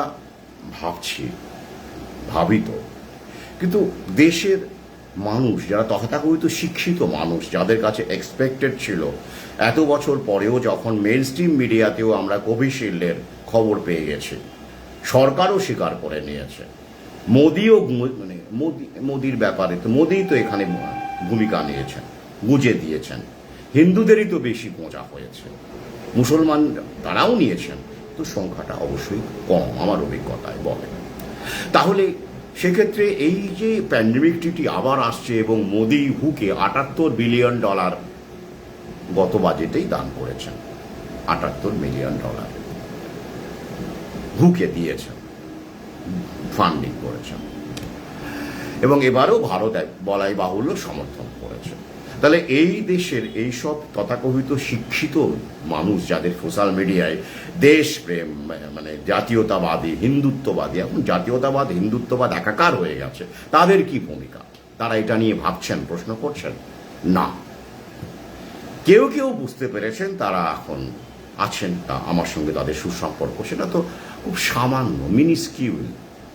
বেশিরভাগই কিন্তু ওই দেশপ্রেম, পাকিস্তানকে গড়িয়ে দাও, অমুক দাও, তমুক দাও, মুসলমান দেশ ছাড়ো, ওখানেও আবার পাকিস্তানেও একই ছবি, মানে এরকম দেশপ্রেমী তো ও দেশেও আছে, দয়ে বয়ে একার মধ্যনস্য, বাংলাদেশেও আছে, সব দেশেই দেশপ্রেমী আছে, এবং এরাই সোশ্যাল মিডিয়া কাঁপিয়ে বেড়াচ্ছে। আমার প্রোফাইলেও দেখবেন এরকম কিছু কিছু অশিক্ষিত, বলতে মার্জনা করবেন, এরা তথাকথিতভাবে শিক্ষিত, ডিগ্রি টিগ্রি অনেকেরই আছে, কিন্তু শিক্ষা বলতে আমি যা বুঝি সেটা এরা নয়। আবার একদম খেটে খাওয়া মানুষ যারা, তাদেরকে অশিক্ষিত ব্যাপারটা অনেকেই বলেন, কিন্তু তাদের পর্যবেক্ষণ অনেক বেশি, আমি তাদের সঙ্গে মিশে দেখেছি, তাদের ডিগ্রি টিগ্রি নেই, কিন্তু তাঁরা সত্যিকারের দেখতে গেলে উইজডমকে চর্চা করেন, সবাই নয়, একটা উল্লেখযোগ্য অংশ। তো তাই এদের ভূমিকাটা কি? এরা এখনো, দেখুন আমার পোস্টে দেখবেন খেয়াল করে, এটা নিয়েই বলি, আমার অনেক সহযোদ্ধা এটা নিয়ে জানতেও চেয়েছেন, বুঝতে চেয়েছেন এটা কেন করছে ওরা। ব্রেন ওয়াশটা কীরকম দেখবেন, যখন এই যে ভারত পাকিস্তান যুদ্ধ হলো, যুদ্ধ তো হয়নি, যাই হোক ওটা পুরোটাই গট আপ ছিল, আমি আগের ভিডিওতে বলেছি। সেখানে কি হলো, পাকিস্তানের যারা দেশপ্রেমী, সেখানেও তো দেশপ্রেমী আছে, তারা কি বলবে, এবং বলছে পাকিস্তানের কিচ্ছু ক্ষয়ক্ষতি হয়নি, পাকিস্তানের, ভারতকেই আমরা শেষ করে দিয়েছি, মানে ভারতের একেবারে প্লেন ট্রেন সব কটাকে নামিয়ে শেষ করে দিয়ে, মানে শেষ, ভারত শেষ। আবার ভারতের দেশপ্রেমীরা কি বলবে, ভারতের কিচ্ছু হয়নি, একটা প্লেনও ধ্বংস হয়নি, রাফায়েল তো দূরের কথা, একটা চুলও বাঁকা হয়নি, একটা সৈনিকও মরে যায়নি, কিচ্ছু হয়নি। পাকিস্তান শেষ, পাকিস্তান শেষ, একেবারে গুঁড়িয়ে দিয়েছে ভারত। এই হলো দেশপ্রেম মগজ। এবার আপনি ইন্ডিপেন্ডেন্ট তথ্য দিন, পাকিস্তানকেও দিন, বলুন তোমাদের ওখানে হামলা হয়নি, তোমাদের ওখানে ইনফ্রাস্ট্রাকচার ধ্বংস হয়নি, তোমাদের ওখানে হ্যাঙ্গারে ভারতের মিসাইল পড়েনি, তোমাদের ওখানে যে ঘাঁটিগুলো টেরোরিস্ট থাকুক আর না থাকুক ঘাঁটিগুলো ধ্বংস হয়নি। আলবাত হয়েছে, হয়েছে, মিসাইল তো ভারত ছুড়েছে, অপারেশন সিঁদুরে অবশ্যই ক্ষয়ক্ষতি হয়েছে, সেটাকে তোমরা স্বীকার করো। বলে না না, পাকিস্তান হলো আল্লাহর, কি বলবো, পাকিস্তানের ক্ষতি কেউ করতে পারবে না, ওরকম মানে আল্লাহর দান। আল্লাহ মানে যে কি ওরা নিজেরাই জানে না। পাকিস্তানের ক্ষতি কেউ করতে পারবে না, আমরা ভারতকে গড়িয়ে দেবো, কাফেরের দেশ, হিন্দু সংখ্যাটা বেশি। এবার আমাদের দেশে বলুন যে হ্যাঁ ভারত তো ওখানে ব্যাপক ক্ষতি করেছে অবশ্যই, কিন্তু ভারতেরও দু একটা প্লেন কিন্তু রাফায়েল বলুন, MiG-29 বলুন এবং গেছে, পাকিস্তানের মিসাইল নামিয়েছে, বলুন। হ্যাঁ, আপনি দেশদ্রোহী, ভারতের কিচ্ছু হতে পারে না। ভারতের যা ক্ষতি হবে পাকিস্তানের হবে, বাংলাদেশে, ভারতের কেন হবে? মোদি আছে না আমাদের, মোদি ওখানে আল্লাহ, এখানে মোদি। এটাই হলো ব্রেন ওয়াশ। মোদি আছে তো, এটা মোদির দেশ, এটা মোদির বাহিনী, মোদির এয়ারফোর্স, মোদির রাফাইল, যদিও ফ্রান্স থেকে কেনা, ভারতের একখানো এখনো পর্যন্ত, যাই হোক, তো কেনা। পাকিস্তানেরও তাই, J-10C, JF-17 সব তো চীনের। পাকিস্তান কি করলো? ওটাই দেশপ্রেম, যে লোগো লেগে গেছে না, ইন্ডিয়ান এয়ারফোর্সের লোগো লেগে গেছে আর পাকিস্তান এয়ারফোর্সের লোগো লেগে গেছে, PAF, AF, বাপ রে বাপ, ইয়াপ পাপ, ইয়াপ পাপ, ইয়াপ পাপ, ব্যাস হয়ে গেল।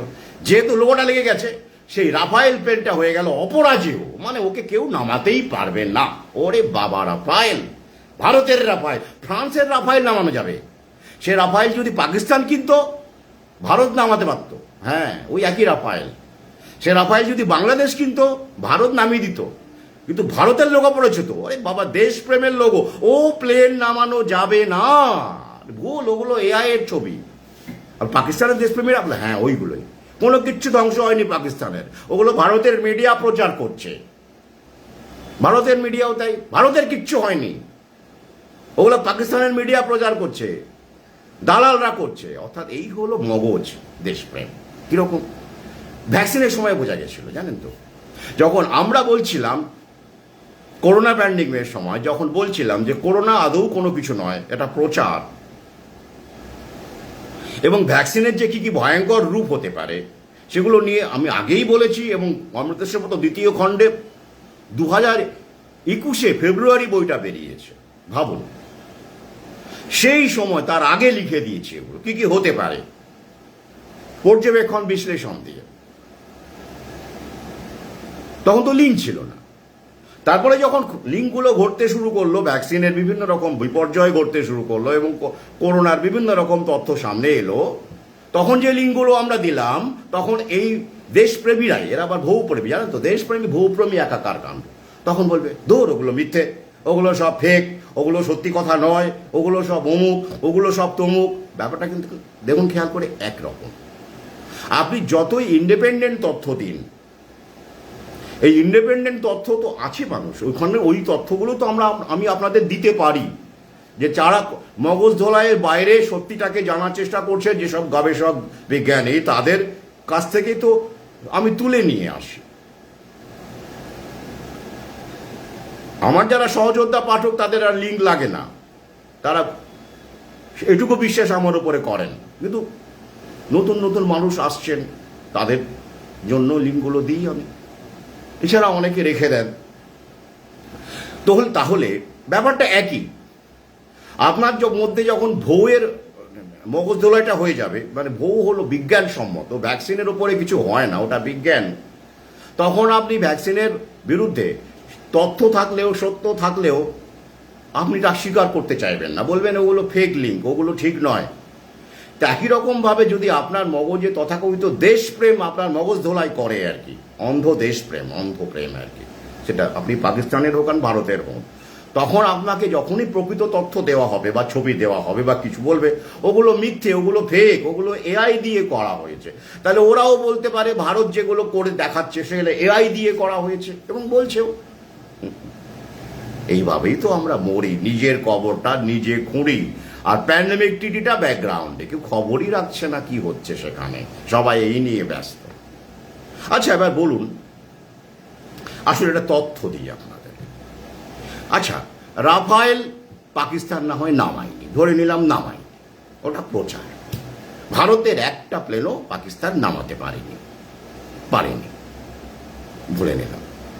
কিন্তু ভারতের প্লেন কি নামে না? এমনি এমনি নামে, মাটিতে ধপ করে পড়ে যায়, একেবারে গপা গপ। কতগুলো পড়েছে আসুন তথ্য দিয়ে, লিঙ্ক দিয়ে দেবো। এটা তো লিঙ্ক দিতেই হবে, দেশপ্রেমীরা অনেকে চোরাগোপ্তা দেখেন ভিডিও, তাদের জন্য তো লিঙ্ক দিতেই হবে। আসুন, 1986 সালে আমাদের দেশে MiG-29 আমাদের বিমান বাহিনীতে ইনক্লুড করা হয়। MiG-29 কাদের? রাশিয়ার। তারপর থেকে কতগুলো MiG-29 ভেঙে পড়েছে, এমনি এমনি, যুদ্ধে নয়, পাইলটের ভুলে, হিউম্যান এরর, মেকানিক্যাল এরর, বিভিন্ন কারণে কতগুলো ভেঙে পড়েছে সব বলা হচ্ছে। অন্তত তথ্য আমি দিয়ে দেবো, 25খানা MiG-29 ভেঙে পড়েছে। কেন? লাস্টটা ভেঙে পড়েছে কবে জানেন? 2024-এর নভেম্বর মাসে। পাকিস্তান নামায়নি, তখন যুদ্ধ চলছিল না। তাহলে কি করে পড়ছে? ভারতের লোগো লাগানো ছিল তো, ইন্ডিয়ান এয়ারফোর্স। তাহলে কি করে বিমানগুলো ভেঙে ভেঙে পড়ছে? পরে তো নাকি পাকিস্তান পারছে না, কিন্তু এমনি এমনি পড়ছে। ঠিক আছে, তাই পড়ুক, তাতে কি ক্ষতি হয় না? বিমানগুলো জনগণের টাকা দিয়ে তো কেনা। আসুন তথ্য আরো বিস্তারে চাই। গত 3 বছরে, এটা গেল শুধু MiG-29 এর গল্প, গত 3 বছরে 24খানা ক্র্যাশ হয়েছে। MiG-29 শুধু নয়, অন্যান্য বিমান মিলে গত 3 বছরে, আর আগেকার বয়স ধরলে কয়েকশো হয়ে যাবে। 3 বছরের হিসেবটা আমি আপনাদের দিচ্ছি, লিঙ্ক দিয়ে দেবো। MiG-29 তো 86 সাল থেকে 25খানা, শুধু MiG-29। আর গত 3 বছরে সব মিলিয়ে MiG-29, সুখোই 30, ব্রিটিশ হক, অ্যাপাচে হেলিকপ্টার, এ সমস্ত মিলিয়ে 24টা ভেঙে পড়েছে। অনেক পাইলটের প্রাণ চলে গেছে, মরে গেছে একদম। হ্যাঁ, যুদ্ধে নয়, ওই যে ধপ করে পড়লো আর মরে গেল। 2024-এ যেটা ঘটেছে নভেম্বরে, সেটা আগ্রাতে ভেঙে পড়েছিল MiG-29, এবং বহু মানুষও মারা যায় নিচে, বিল্ডিং এর মধ্যে ঢুকে যায়, চাষির বাড়ি ঘরে ঢুকে যায়। আরে বাবা, যারা চালাচ্ছে তারাও তো মানুষ, দেবতা তো নয়। হ্যাঁ, হিন্দুত্ববাদী হলে আলাদা কথা, ওরে বাবা, ওরা হলে একেবারে পাকিস্তানকে গড়িয়ে দিয়ে একেবারে। তো যাই হোক, মেকানিক্যাল এররও হতে পারে। আসুন তাহলে 2024 সালে এখনো পর্যন্ত 6টা ঘটনা ঘটেছে। 25-এ হিসেবটা পরে আসবে, সালটা শেষ হোক। তার মধ্যে কি কি? তার মধ্যে সুখোই আছে 30, ব্রিটিশ হক আছে, অ্যাপাচে হেলিকপ্টার আছে, MiG-29 আছে 6খানা। 2023-এ কটা গেছে? 8টা। পাইলটও মারা গেছে অনেক ক্ষেত্রে। 2022-এ কটা গেছে? এরকম 6টা। 21-এ কটা গেছে? 7টা। এরকম সব তথ্য আছে। তাহলে এই যে প্লেনগুলো ভেঙে ভেঙে পড়ছে, পাকিস্তানকে লাগছে কি? লাগছে না। বাংলাদেশকে লাগছে কি? লাগছে না। টাকাটা কাদের যাচ্ছে? জনগণের টাকা যাচ্ছে। কি কারণে ভেঙে পড়ছে? বিভিন্ন কারণ বলছি। পাইলট এরর, হিউম্যান এরর হতে পারে, পাইলট এরর হতে পারে, মেকানিক্যাল ইনভেস্টিগেশন হয়, তারপর চাপা পড়ে যায়। কিন্তু প্লেন তো কিনতেই হবে, তাহলে আমি একবার এরকম বহু আগে বলেছি, যখন আমি সোশ্যাল মিডিয়াতে ছিলাম না, ভারতের প্লেনকে গুলি করে নামানোর দরকার পড়ে না, দরকার পড়ে না, এমনি এমনিই পড়ে। বাস্তব তাই তো বলছে। ভাবুন কতগুলো এয়ারক্রাফট, এই টোটাল হিসাব ধরলে 100-র উপর ছাড়িয়ে যাবে।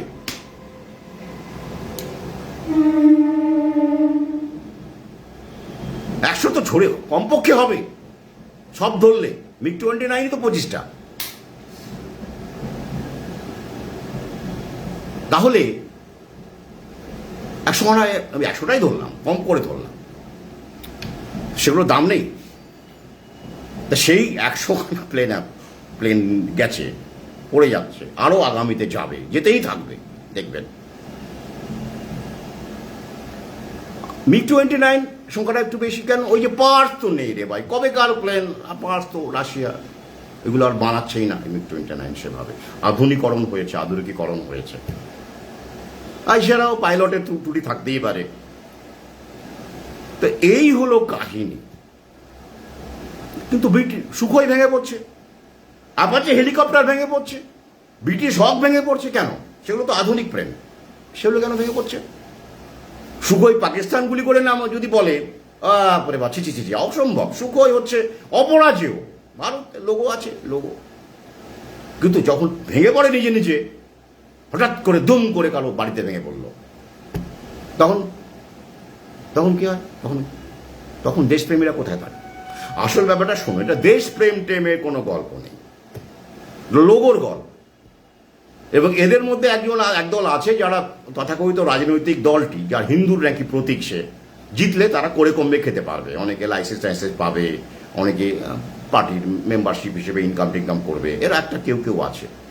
কিন্তু বাকি অংশ, উল্লেখযোগ্য অংশ মগজ ধোলাইয়ের শিকার, তারা সত্যিটা দেখতেই পায় না। এবার ধরুন ব্যাপারটা কিরকম মগজ ধোলায়, ধরুন ক্ষমতাতে, ধরুন কোনো কারণে বিজেপি হেরে গেল, তাদের চরম অপছন্দের দল ধরুন সিপিএম ক্ষমতায় এলো, কথায় বলছি, বা টিএমজি ক্ষমতায় এলো, বা কংগ্রেস ক্ষমতায় গেল কেন্দ্রে। এবার ধরুন যুদ্ধ হচ্ছে, তখন এদেরই একটা উল্লেখযোগ্য অংশ বলবে কংগ্রেস তখন তো রাইফাইল ঠিক করেছে, পাকিস্তান নামিয়েছে, ঠিক করেছে। যেমন জনগণ মোদিকে বাদ দিয়ে কংগ্রেসকে ভোটে আনলো, এই অবস্থা তো হবেই। এরা কি দেশ চালাতে পারে না। তাই পাকিস্তান ভারতকে ধুয়ে দিচ্ছে, বেশ করেছে, তখন এরাই বলবে। তাহলে কোথায় গেল দেশ? পার্টি রাজনৈতিক দলের মগজ ধোলাই।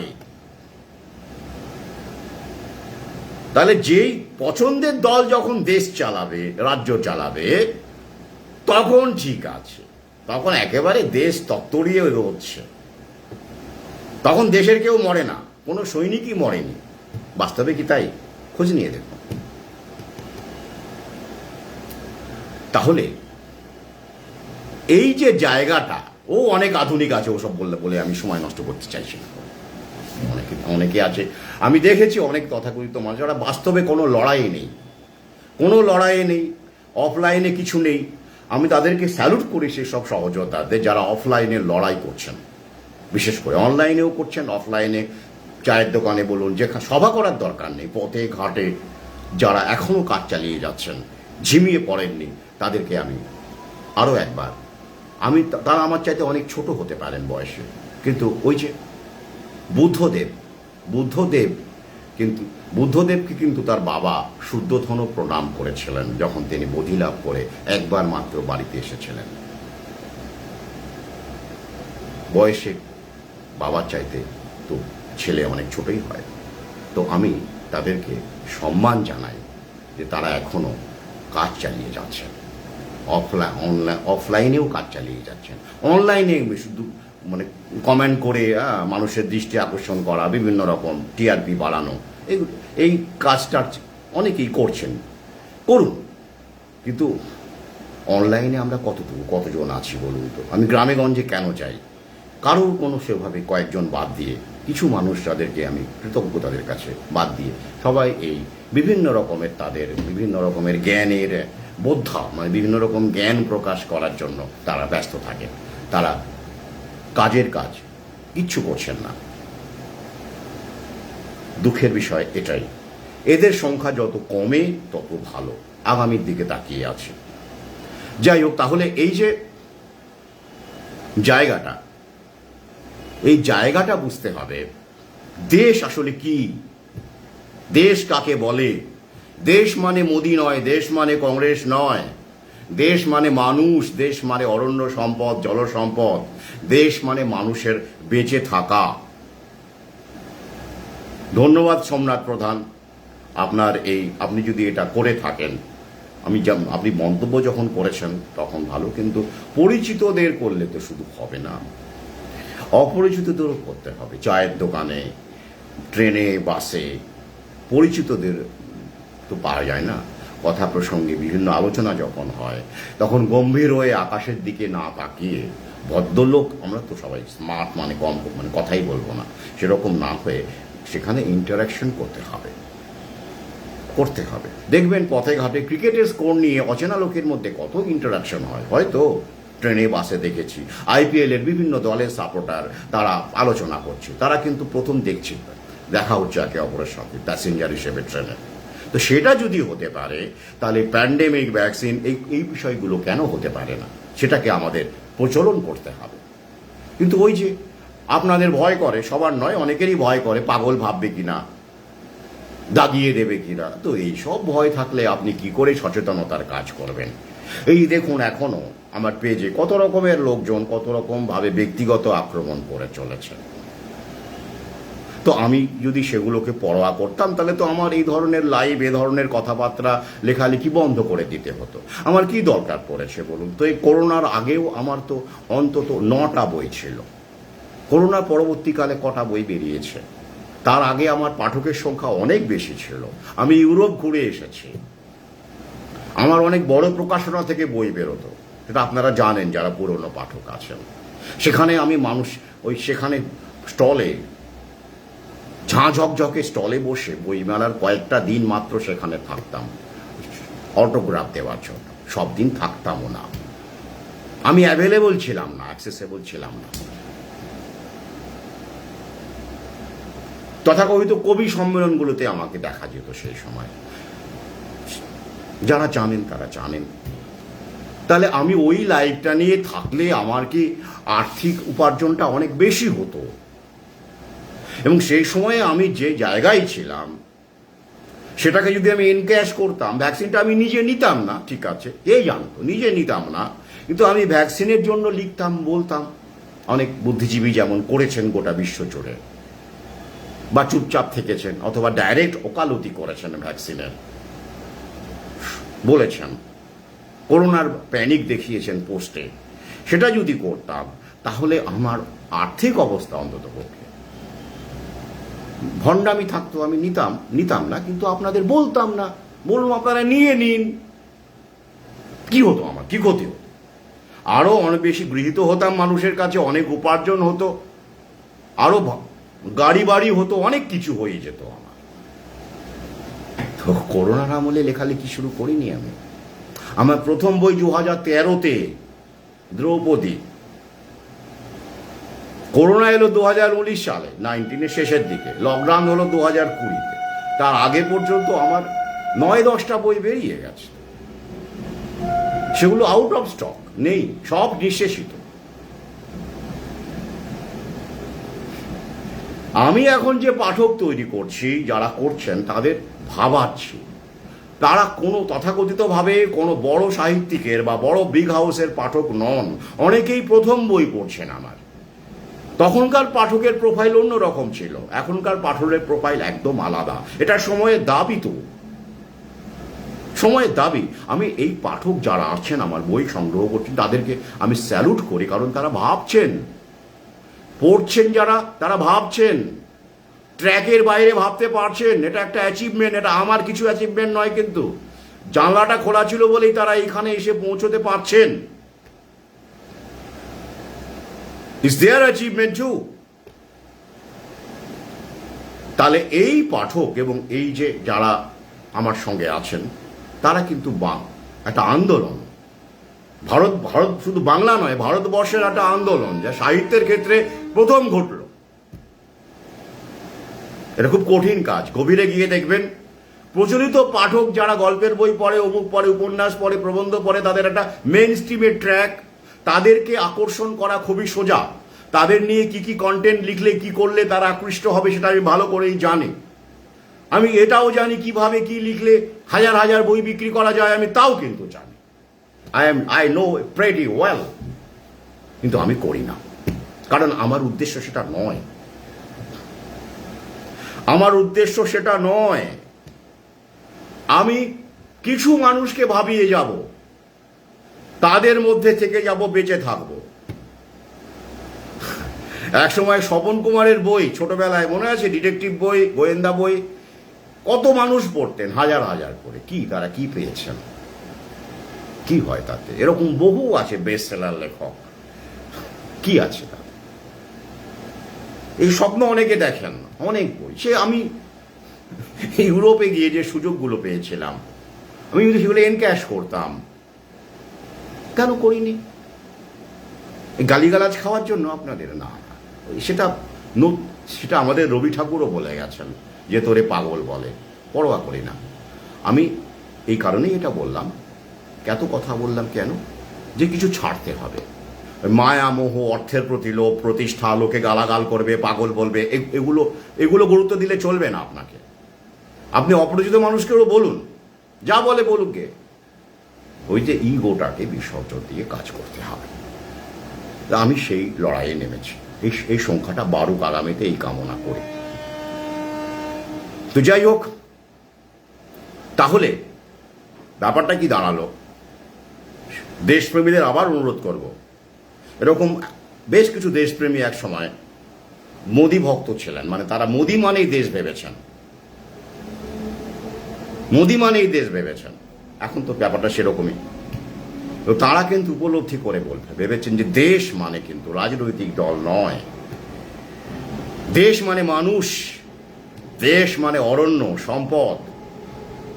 সেগুলো দখল হয়ে যাচ্ছে, কতিপয় মানুষের কুক্ষিগত হয়ে যাচ্ছে।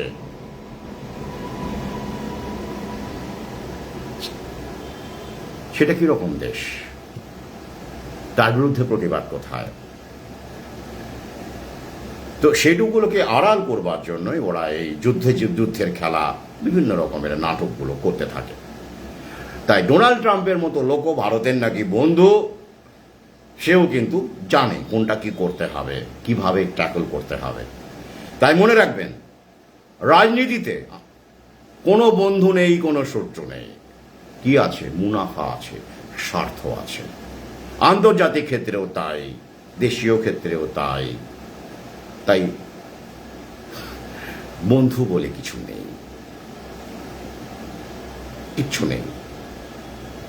তবে ত্যাগ, মানুষের জন্য ত্যাগ, লড়াই, এগুলোকে কারা করছে? কোন দল, কোন সংগঠন? না, সংগঠন হিসেবে কাউকে পাবেন না এই মুহূর্তে, কারণ সমস্ত সংগঠনকেই অর্থনীতি দিয়ে হাইজ্যাক করে নেওয়া হয়েছে, রাজনৈতিক দল। এখন আমাদের মধ্যে কেউ কেউ বিভিন্ন ক্ষেত্রে ব্যক্তিগতভাবে আত্মত্যাগ করতে পারি আমরা, কারণ আমাদের পয়সা দিয়ে কর্মচারী রাখতে হয়নি এখনো পর্যন্ত। যদি আমরা একটা আশ্রম চালাতাম, সেখানেও পয়সা লাগতো, ফান্ডিং লাগতো, তাই তো। ব্যক্তিগতভাবে আমরা আত্মত্যাগ করতে পারি, লড়াই, আমার যতটা সম্ভব লড়াই করতে পারি, প্রয়োজনে প্রাণ দিতে পারি। কিন্তু সংগঠন হিসেবে যখনই আপনি কোনো কিছু আশা করবেন, ভুল করবেন। আমি স্বপ্ন দেখি এরকম কোনো সংগঠনের, কিন্তু সেরকম সংগঠন এখনো আমার চিন্তা ভাবনায় থাকলেও বাস্তবে মানে এক্সিকিউট করা অসম্ভব, কারণ ফান্ডিং সভা সমিতি যতটুকু পারছি চেষ্টা করে যাচ্ছি, নিজের যতটুকু সম্বল আছে সেটা দিয়েই লড়াই করার চেষ্টা করছি। আর আপনারা যারা আমার সঙ্গে আছেন, অবশ্যই তারা একটা বড় ভূমিকা নিচ্ছেন, যারা উদ্যোগ নিচ্ছেন বিভিন্ন জায়গায় সভা করার, আগামীতে আবার সভা করতে হবে, এবং যারা বইপত্র সংগ্রহ করে আমার পাশে আছেন, এই পাথেও যোগাচ্ছেন, এই মিলিয়ে এখন আমাদের ইকোসিস্টেম। এবং এর বাইরেও যারা অনেক মানুষ আছেন, যারা আমাদের চিনে না জেনে, যারা হয়তো এখনো চেনেন না, জানেন না সোশ্যাল মিডিয়ায় আমাদের কতটুকু রিচ, তারাও ব্যাপারটা বুঝে হয়তো আশপাশের মানুষকে বলছেন যে দেখ ভ্যাকসিনটা নিস না, নিয়ে আমার এই হয়েছে, বা আগামীতে নিস না, সাবধানে থাকিস। এরকমও যারা করছেন তারাও কিন্তু আমাদের সহযাত্রী, আমাদের সহযোদ্ধা। তাদেরকেও প্রণাম জানাই। তারা আমাদের অচেনা, হয়তো আগামীতে চেনা হয়ে উঠবেন। তাই আবার বলি, অন্ধত্ব বিসর্জন করুন, বিসর্জন দিন। ভ্যাকসিনের সময়, করোনার সময় আপনারা একই রকমভাবে অন্ধত্ব দেখিয়েছেন বলে তথ্যগুলোকে মানতে চাননি। তার পরিণতি, ভয়াবহতা আপনারা এখন অনেকেই বুঝতে পারছেন। তাই দেশপ্রেমের নামে যদি অন্ধত্ব আপনারা চালিয়ে যান, তাহলে রাফাইলি বলুন আর যে টেন্সি বলুন, এটা কোনটা ভালো, চীনের মাল ভালো না আমেরিকার মাল ভালো, কোন দেশের লোগো হলে প্লেন অমর হবে, এইসব মানসিকতা নিয়ে যদি থাকেন, তাহলে একসময় দেখবেন এই দেশপ্রেম করতে করতে করতে করতে করতে করতে অনেকেরই আর গামছাটা নেই। সম্বল ছিল গামছাটা, সেটাও আর থাকবে না। ইতিমধ্যে অনেকেই গেছে, যাদের গেছে গামছা, তারা দেশপ্রেমিক নেই। তারা কালকে কি খাবেন তা নিয়ে ভাবছেন। অনেকে সুইসাইডও পর্যন্ত করেছেন লকডাউনে, আমরা জানি। তো তারা কি দেশপ্রেমিক ছিলেন না? অনেকেই ছিলেন। অনেকেই হার্ট অ্যাটাক, ব্রেন স্ট্রোকে চলে গেছেন। আমার চেনা দেশপ্রেমীরা, ব্যক্তিগতভাবে চিন্তাংশু সম্পর্ক ছিল, তারাও চলে গেছেন। প্রাণ চলে যাচ্ছে, ওই গামছা চলে যাবে, কিছু একটা তো যাবেই। কারণ আপনারা অ্যালার্ট থাকছেন না। আপনাদের ডাইভার্ট করার ট্যাকটিক্সগুলোতে আপনারা ফাঁদে পা দিচ্ছেন। আর সেই সুযোগে আপনাদের জীবন জীবিকা ছিনিয়ে নেওয়ার প্রস্তুতি চলছে, গামছা কেড়ে নেওয়ার প্রস্তুতি চলছে। তো যারা এই গড্ডালিকা প্রভাবে গা ভাসিয়ে দিয়েছেন, তাদের আমি আরও একবার সতর্ক করি। যাদের মাথার উপরে দাদা আছেন টপ লেভেলে, তাদের কথা বাদ দিন। কিন্তু যারা এই ব্রেন ওয়াশের শিকার হয়ে সিম্পলি গড্ডালিকা প্রভাবে গা ভাসিয়েছেন, আইটি সেলে যারা আছেন, তারা পয়সা কড়ি পাচ্ছেন, তাদের কথাও বাদ দিন। কিন্তু অনেকেই আছেন যারা এগুলোর মধ্যে পড়েন না, তারা সিম্পলি একটা ব্রেন ওয়াশের শিকার হয়ে এই আচরণগুলো করে চলেছেন। তাদের কিন্তু আগামী 2030-এর মধ্যে যে ভয়ানক জীবন তাদের উপর নেমে আসবে, তারা নিজেরাই বুঝতে পারবেন। তখন যারা ওপেন আছেন, তারা আমাকে কমেন্ট করে জানাবেন, বা আমাকে ইনবক্স করে জানাবেন, বা হোয়াটসঅ্যাপ করে জানাবেন। আর যাদের ব্লক করেছি তাদের তো গেল, তারা ভালো থাকুন। আজ এই পর্যন্তই। আবার বলছি, 2 বছর সময় আছে এখনো আমাদের। আসুন আমরা আবার জোর কদমে। আমি তো কখনো খান্তি দিইনি, আপনারা জানেন। কিন্তু যারা আপনাদের মধ্যে কেউ একটু লুজ হয়েছেন, একটু ভাবছেন সব আগের মতো হয়ে যাবে, এরকম বিশ্বাস করছেন, তো তাদেরকে আবার বলি সক্রিয় হতে, কারণ সময় বেশি নেই। পাশাপাশি বাড়িতে আবার বলি, আমি সব ভিডিওতেই বলি, ঔষধি গাছ লাগান, ঘৃতকুমারী হোক, নিম হোক, যা আপনাকে সুস্থ রাখতে সাহায্য করে। কারণ ফার্মা লবির যে দাপট আগামীতে, এবং ইন্স্যুরেন্স কোম্পানি যেভাবে বাড়বে কাঠছড়া, তাতে করে কিন্তু সাধারণ চিকিৎসাও আপনি আর অ্যাফোর্ড করতে পারবেন না, ঘটি বাটি বিক্রি করতে হবে। তাই সুস্থ থাকতে হবে। তো তাই এই প্রক্রিয়া কিন্তু অব্যাহত রাখুন, প্রাকৃতিক পন্থায় ফিরুন। আজ এই পর্যন্তই, ভালো থাকবেন।